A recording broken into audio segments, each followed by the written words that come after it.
Olá, amigos e professores que acompanham a TV Comunitária de Brasília e o site do Simpro. Eu sou Paulo Nogueira e este é o TV Simpro. Conosco aqui no estúdio hoje, Vilmara Carmo e Eliseuda França. Ambas são diretoras da Secretaria de Mulheres do Sindicato dos Professores do Distrito Federal. Olá, tudo bem? Tudo bem. Boa tarde. Bom, primeiramente, o programa vai abordar uma temática especial, né, hoje, que é o Dia Internacional da Mulher. E para a gente começar a falar dessa temática, tá rolando na rodoviária a tomada lilás, não é isso, Vilmara? Isso, exatamente. Agora, nesse momento, a gente conseguiu, eu acho que assim, um grande esforço de vários coletivos de mulheres, de companheiras lutadoras aqui do Distrito Federal, Secretaria de Mulheres dos Sindicatos, da CUT. Estamos na tomada lilás em atos, em ações unificadas, né? Hoje é o primeiro ato unificado, agora acontecendo na rodoviária e com toda essa dificuldade da chuva, né? Mas estamos lá na rodoviária para fazer a cobrança aqui do governo local sobre por que acabou com a Secretaria de Mulheres, que nós queremos a implementação de políticas de combate à violência à mulher, nós queremos que as mulheres do Distrito Federal tenham seus direitos aí assegurados. Perfeito. Bom, nessa tomada, uma das pautas que está sendo inclusive comemorada é a Lei Maria da Penha, né? Mas por quê? Vamos falar um pouquinho mais sobre como tem sido essa empreitada da tomada lilás por parte da lei? Então, a Lei Maria da Penha, esse ano, em agosto, ela vai completar 10 anos, né? E a gente avalia que é uma grande conquista para a sociedade brasileira. Não é uma conquista apenas para as mulheres, mas é uma conquista para toda a sociedade, porque é uma lei que oferece à mulher, pela primeira vez, a segurança de que ela tem direito à dignidade, tem direito ao respeito dentro da sua casa, né? Então, até então, a casa era um lugar inviolável, né?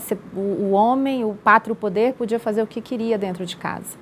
E aí a lei veio dizer que não, se vai atingir uma mulher, se vai atingir a dignidade dessas mulheres, né, porque não só a mulher, mãe, mas as filhas também, as enteadas, a irmã, o Estado tem o direito de entrar e para assegurar a segurança dessas mulheres, ele entra dentro da casa e acaba com aquele ditado, né, que aqui no Brasil era muito forte, em briga de marido e mulher não se mete a colher. A Lei Maria da Penha fez isso cair por terra. Perfeito. Eliseuda, é sempre bom falar da lei e o que está previsto na lei, porque muitas mulheres ainda hoje sofrem violência, né? Seja ela de qualquer tipo. Mas para todas essas pessoas que nos assistem, quais são as violências que estão previstas na lei, Maria da Penha? Esse é um espaço para nós muito valioso, porque é um momento que a gente pode estar dialogando com a nossa categoria e também com a sociedade, né? E no dia de hoje, nós temos realmente muito o que comemorar. Mas os desafios são maiores ainda.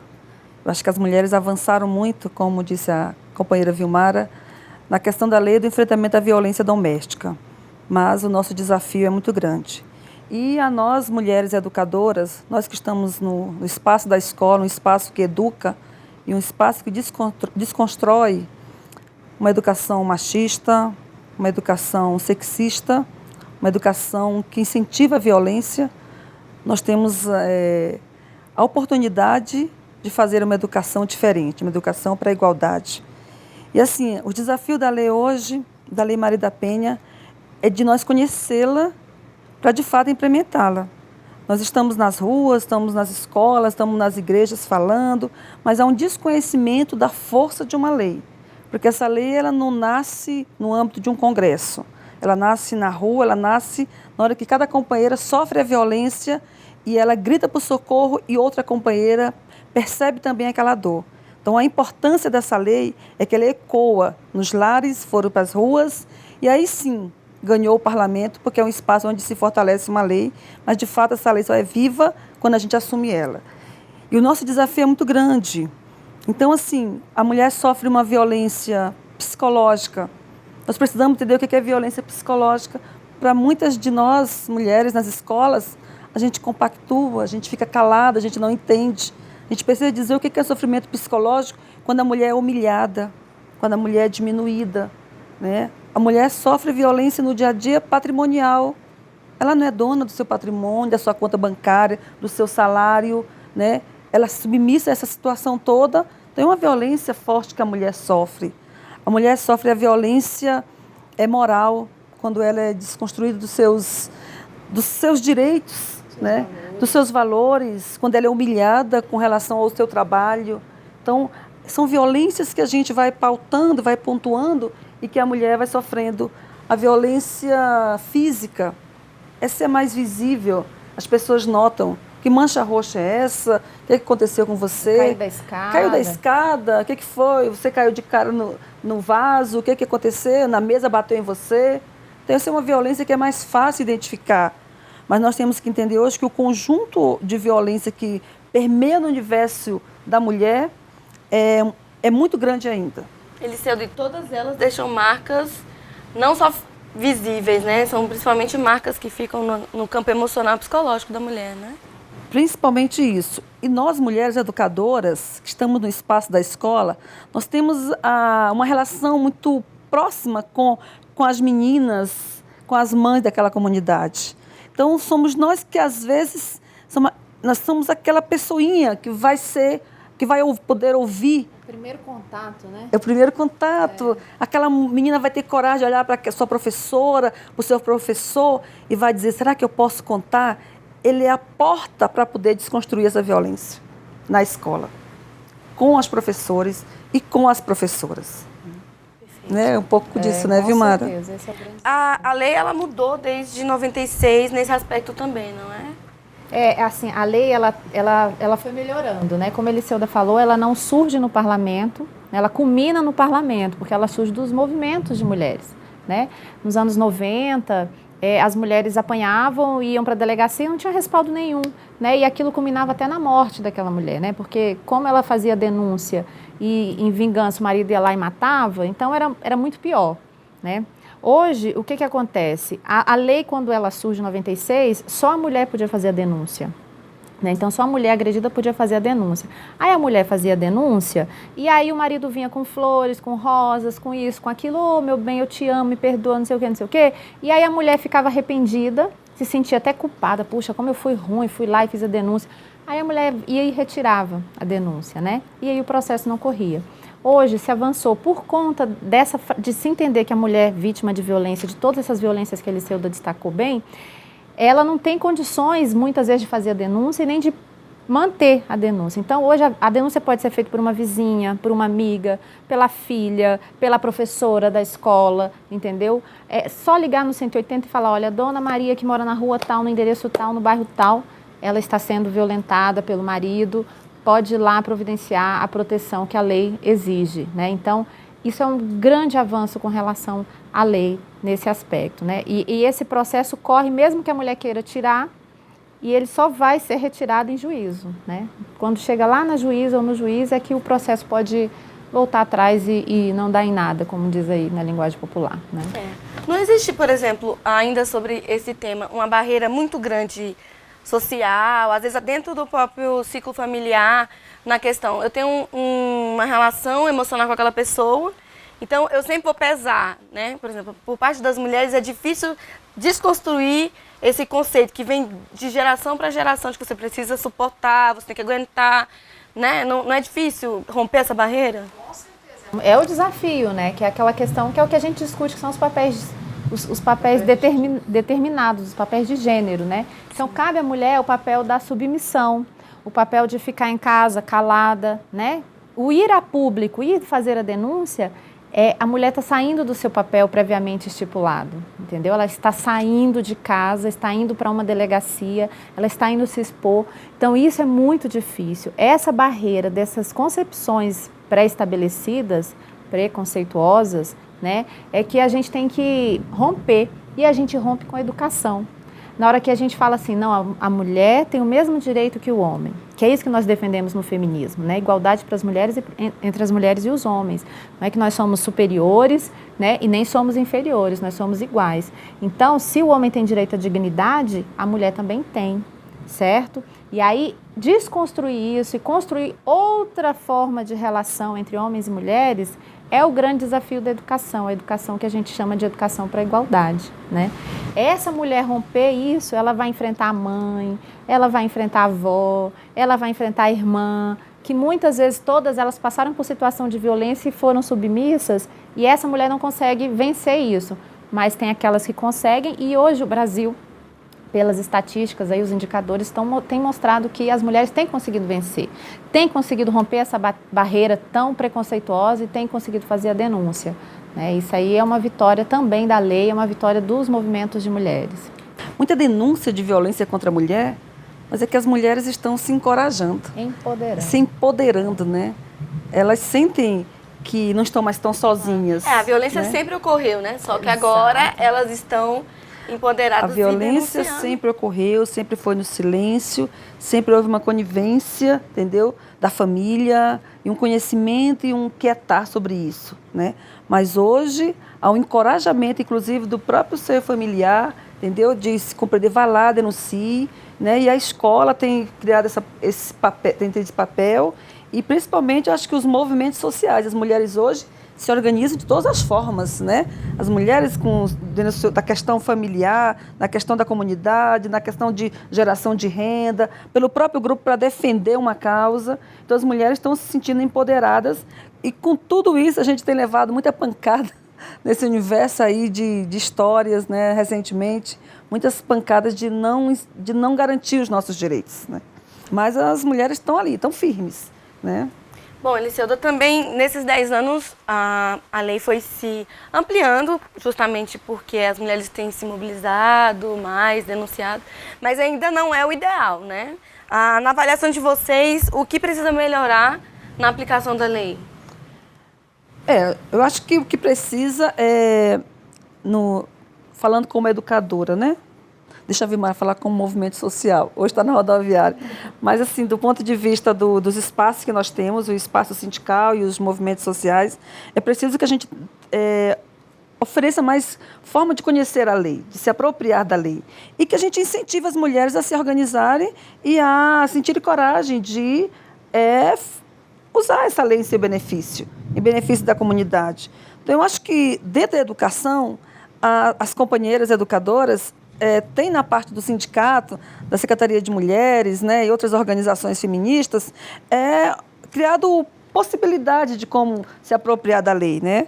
Nós, com a revista Sim Pro Mulher, que estivemos lançando o ano passado, essa é a 2ª edição, a gente aqui teve um capítulo especial destinado à questão da Lei Maria da Penha, né? Então, com entrevista exclusiva para a nossa revista, onde a Maria da Penha aponta de que as mulheres, de fato, estão se encorajando, né? E que é preciso, então, que continuemos. Né? Esse é um exercício que a gente tem que fazer. Ela tem que ser um conteúdo transversal na escola. Não pode ser... Ela tem que ser discutida numa coordenação com os colegas professores. Ela tem que ser, a partir dos colegas, de levar para a sala de aula, e isso ser uma aula, um debate, e desse debate ser falado sobre vidas, entendeu? E, a partir daí, ter estratégias de ação dentro da escola. Ela precisa passar a ser um conteúdo vivo na escola. E da escola para a comunidade, né? Independente da idade, né? Porque se começa do início, as meninas já crescem empoderadas. Exato, e não vão certeza. Aceitar nenhum tipo de violência. Começa lá na educação infantil, né? Isso que ele está falando é muito importante, porque tem pesquisas que apontam que quase que 100% da população entrevistada, da população brasileira, conhece a Lei Maria da Penha. Mas nem 30%, ou seja, nem 1/3 conhece a fundo o conteúdo da lei.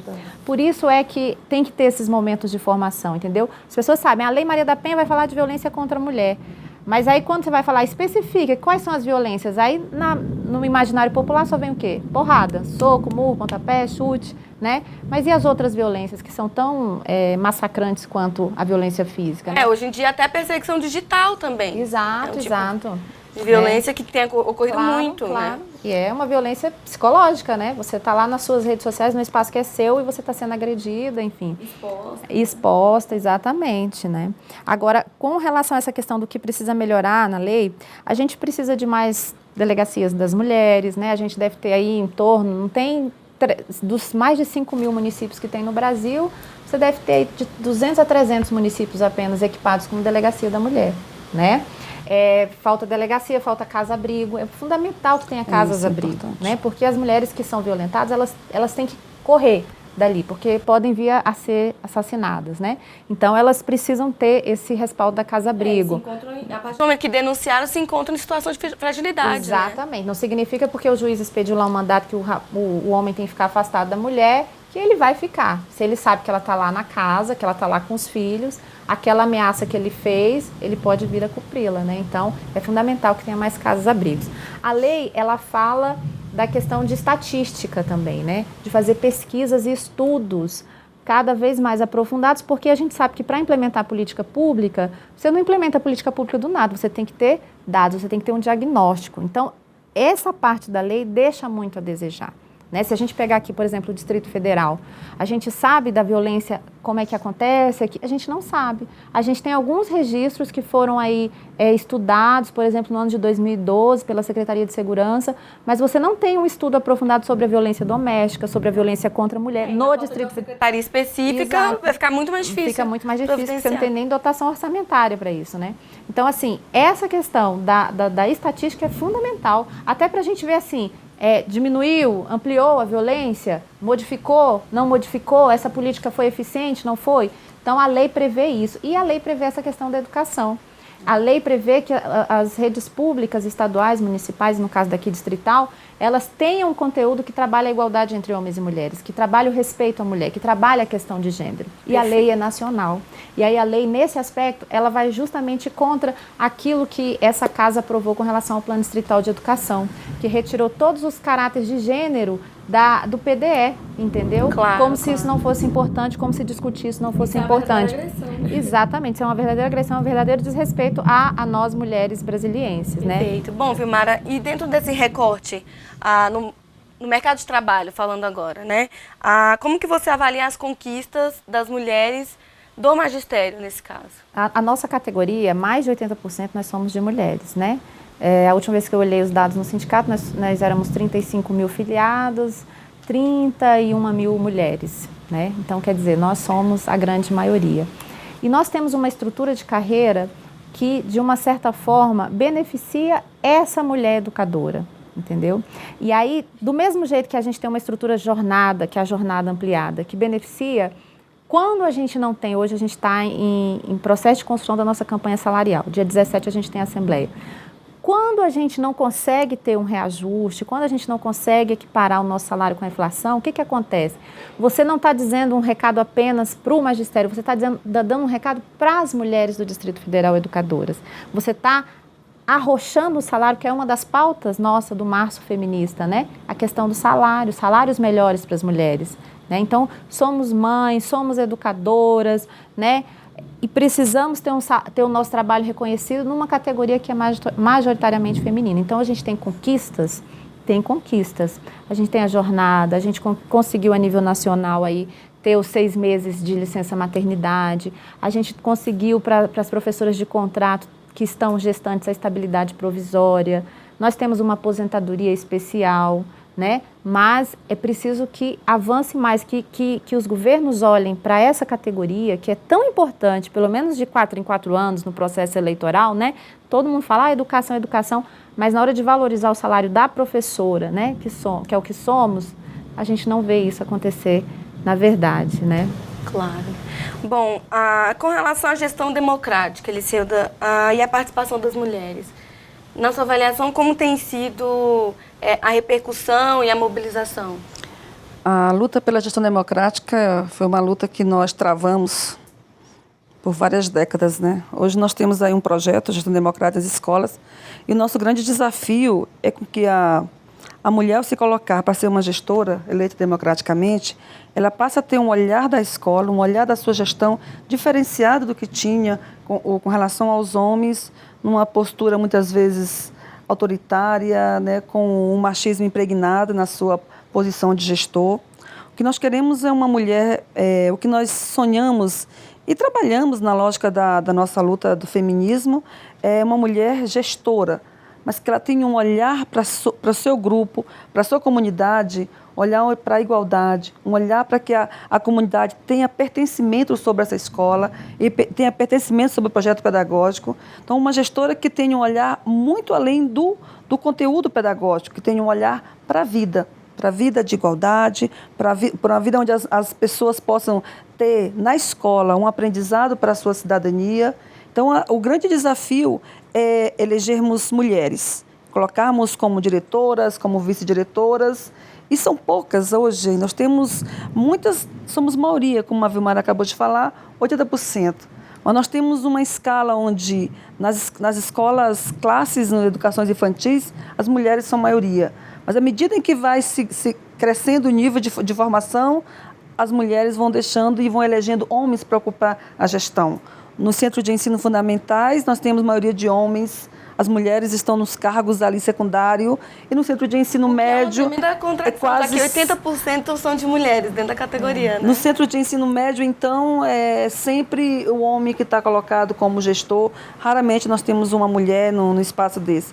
Então, o que nós dizemos, o que a gente pode dizer para as companheiras é: vamos nos colocar como candidatas, vamos procurar a formação. Ninguém nasce diretor, mas vamos procurar a formação na lógica da igualdade, na lógica de poder construir essa sociedade que nós queremos. E entender que as mulheres têm um papel diferente na escola. A Vilmara afirmava muito da questão nossa da carga de trabalho. Nós assumimos o papel de estar como gestoras, mas não abrimos também mão de estarmos em casa como mães cuidadoras do lar ainda, né? O grande desafio é como conciliar esse nosso papel de estar à frente hoje com autonomia no trabalho, mas ao mesmo tempo em casa com cuidar dos filhos, dos pais, dos maridos. A nossa tarefa ainda é muito tripla, não é só dupla. Ela hoje é uma tarefa que nos leva em várias cargas de trabalho. Perfeito. Puxada. E aí, assim, tem um debate que a gente tem que fazer, que é a história da reforma da Previdência, né? Nós da Central Única dos Trabalhadores e das Trabalhadoras somos contra essa reforma que está aí colocada, e ela traz um princípio de que as mulheres vão ter que igualar seu período de aposentadoria com relação aos homens, né? E nós somos contra, por conta disso que a Eliseuda acabou de falar. Se a gente vive em uma sociedade onde as condições ainda não são igualitárias entre homens e mulheres, né? Se a gente ainda tem aí, as pesquisas indicam que a gente trabalha 20 horas a mais do que os homens no serviço doméstico por semana, né? Então, se a gente tem uma dupla, quando a mulher é militante, como no nosso caso, a gente tem uma tripla jornada, né? Então, como é que a gente vai igualar o tempo de aposentadoria? Se nós ainda ganhamos 30% menos do que os homens, como é que vai igualar a aposentadoria? Então, não pode ser baseado apenas no indicador de que nós vivemos mais do que os homens, ou de que nós passamos mais tempo na escola do que os homens. Nós precisamos que os indicadores apontem outras mudanças, a mudança na concepção de gênero mesmo, né? Que as condições estejam igualitárias para que a gente possa vir a discutir essa igualdade de aposentadoria entre homens e mulheres, né? Perfeito. Bom, vocês têm uma política para além dos muros da escola, né? O que isso significa? Então, o Sindicato dos Professores hoje comemora 37 anos, né? Aliás, hoje não, dia 14 de março, vai comemorar 37 anos, e é um instrumento de luta que nós temos e que deve ser sempre preservado para a mudança na sociedade. Então, o sindicato, nós entendemos que a sua política é na lógica de fortalecer a questão nossa de trabalhadoras da educação, mas ele se coloca como vanguarda nesse processo todo, e, para além dos muros da escola, o sindicato faz uma política onde a sociedade também tem a nossa relação de participação. Então, entender que defender uma escola democrática, né, hoje é um grande desafio para nós, não só com a eleição de um diretor, de uma diretora, mas principalmente com a participação da comunidade, na forma como a comunidade se organiza. Então, assim, a nossa política hoje do Simpro, ela trabalha na lógica de envolver a comunidade nessa participação da escola, dentro da escola. E na questão também de organizar os grêmios estudantis, né, na construção das prefeituras comunitárias, de todo um trabalho que envolva a organização da comunidade, da sociedade. Então, o Simpro hoje tem um desafio de garantir a democracia no interior da escola e a democracia aqui também na cidade, no país. Nós somos um instrumento de luta importante. Independente do momento que vivemos, muitas vezes os conflitos, nós temos a tarefa hoje de fortalecer a democracia e a participação.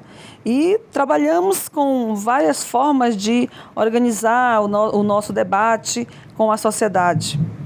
Perfeito. Bom, Eliseuda, vamos falar um pouquinho da revista, né?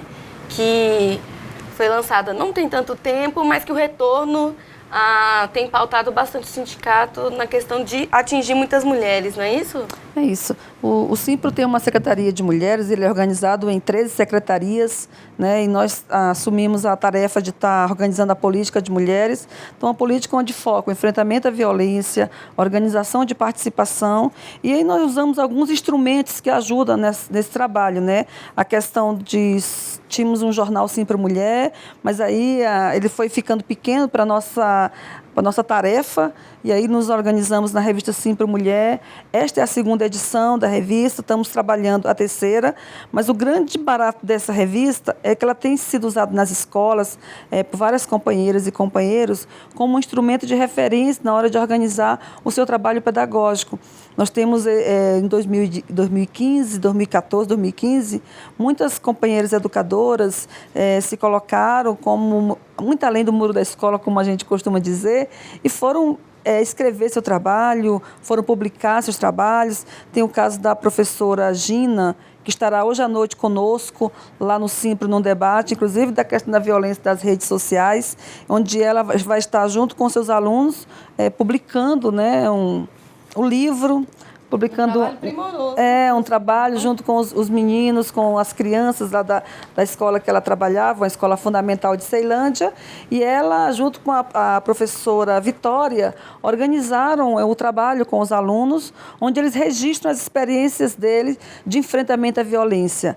É um livro sensível, porque ele vem da sala de aula, daquele envolvimento dos meninos e meninas ali, onde eles se sentem encorajados, empoderados a dizer: eu posso sim mudar a minha realidade. Eu moro numa comunidade, eu convivo com a violência, mas a partir daí eu posso mudar. A partir de quê? Da experiência de colegas, professoras, como a Gina e como a Vitória, que têm a coragem de fazer um trabalho muito maior. E elas tiveram a nossa revista como referência e muitos outros livros, muitos outros materiais, mas a gente se sente orgulhoso de perceber, de estar fazendo um trabalho onde as companheiras são coparticipantes, né? Perfeito. A gente queria assim, só reforçar a importância de participar dessas agendas, mas dizer para cada companheiro e companheira que se faça presente na luta. Nós saímos num momento de 2015 muito difícil, mas que a partir de agora a gente precisa estar junto. Então, que faça debate nas escolas, que faça as discussões, mas que a gente se some na luta, porque o que vem pela frente é muito duro. Nós temos governos que querem retirada de direitos e nós precisamos ampliar os nossos direitos, perder nenhum, mas ampliar todos. Então, a gente precisa estar junto, companheiro e companheiro. Se você tem alguma dúvida, vamos discutir com o sindicato, vamos chamar o diretor, a diretora na escola, nós vamos fortalecer a nossa luta e vamos à vitória. Bom, a Vilmara, você quer se despedir? É só isso, e a gente espera todas e todos agora às 19 horas aqui no sindicato para a gente comemorar o nosso dia de luta, o dia 8 de março, mas também na festa, na assembleia e na corrida. É isso. Bom, perfeito. Nós da TV Comunitária de Brasília agradecemos a presença de vocês aqui no TV Simpro e gostaríamos também de enfatizar que mudança só ocorre com luta, né? E dizer que o espaço da TV Comunitária de Brasília sempre estará aberto para todas as mulheres. Vamos lá. Esse foi o TV Simpro e eu sou Paula Nogueira. Eu convido a todos vocês que nos assistem que continuem acompanhando a programação da TV Comunitária de Brasília e informo que é possível rever o TV Simpro tanto no nosso canal do YouTube como na própria TV Comunitária de Brasília, que é o canal 12 da NET, e através do site e também no site do Sindicato dos Professores do Distrito Federal. Muito obrigada e até logo.